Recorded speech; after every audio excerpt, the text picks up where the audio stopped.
బాలశాహిబద్ద ఇది కుల మతాలకు అతీతంగా అందరూ కలిసి చేసుకునే ఈ రొట్టెల పండుగ.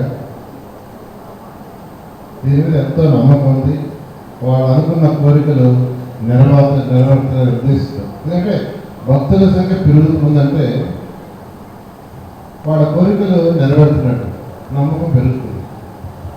అందుకనే చేయాలని ఆలోచన చేయడం. నేను ఒకసారి ముఖ్యమంత్రి గారు కూడా తీసుకొచ్చాను. ఒకసారి ఒక 20 కోట్ల యాక్చువల్గా ముఖ్యమంత్రి గారి మీద శాంక్షన్ కూడా చేశారు. దీన్ని ఒక మంచి పవిత్ర స్థలంగా డెవలప్ చేస్తారు బయట. ఆ రోజు అక్కడికక్కడే ఒక 20 crores డెవలప్ చేశారు. ఇక్కడ యాక్చువల్గా ఒక మంచి పెద్ద హాల్ కట్టాలని ఆ రోజు టెండర్లు కూడా పిలిచి ఇప్పుడే చూసారు కావచ్చని ఆ రోజు అనుకున్నాం. అయితే గత 5 సంవత్సరాలు అయిపోయింది. అన్నిటికంటే ముఖ్యంగా ఏంటంటే ఫండ్స్. ఈరోజు ప్రభుత్వంలో ఫండ్స్ లేదు. ప్రభుత్వంలో ఏ డిపార్ట్మెంట్లో కూడా ఫండ్స్ లేదు. నేను లాస్ట్ 1 week నా మున్సిపల్ శాఖలో ఫండ్స్ గురించే అధికారులు అందరితో రివ్యూ చేసుకున్నాను. చేసుకుంటే మా మున్సిపల్ శాఖలో 3,500 కోట్ల రూపాయలు ఉంటాయి.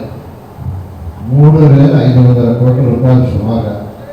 ఇది ప్రజలు కట్టిన ట్యాక్స్లు కావచ్చు, మున్సిపల్ శాఖలో షాపుల ద్వారా వచ్చే ఇన్కమ్ కావచ్చు, లేదు లేఅవుట్స్ ద్వారా వచ్చేది కావచ్చు. ఈ విధంగా అర్బన్ అథారిటీలో కావచ్చు 3,500 కోట్ల రూపాయలు డబ్బులు ఉన్నాయి. కానీ డబ్బులు లేవు. కలెక్ట్ చేసినవన్నీ సెంట్రల్ CFMSలో పెట్టారు. అవన్నీ గత ప్రభుత్వం వాడేసింది. కొద్దిగా సమయం తీసుకొని ఫండ్స్ బడ్జెట్ ప్లాన్ చేసి ఖచ్చితంగా దీన్ని చేస్తానని నెల్లూరు ప్రజలందరికీ యాక్చువల్గా ఈ సందర్భంగా తెలియజేస్తున్నాను. నేను మంత్రి గారు కూడా కావచ్చు, రామనారాయణ గారు కూడా సీట్తో దీని గురించి డిస్కస్ చేస్తాను.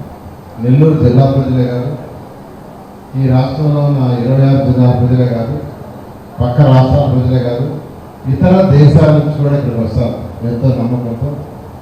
అందువల్ల వాళ్ళందరికీ అన్ని ఏర్పాట్లు చేయాల్సిందిగా అధికారులందరినీ నేను రిక్వెస్ట్ చేస్తూ ఈ యొక్క ఏదైతే మనం ఇక్కడ అనుకున్నాం ఆ ఏర్పాట్లన్నీ చేయాల్సిందిగా కోరుకుంటూ సెలవు తీసుకున్నాం. మాటిచ్చేయండి అంటున్నాడు.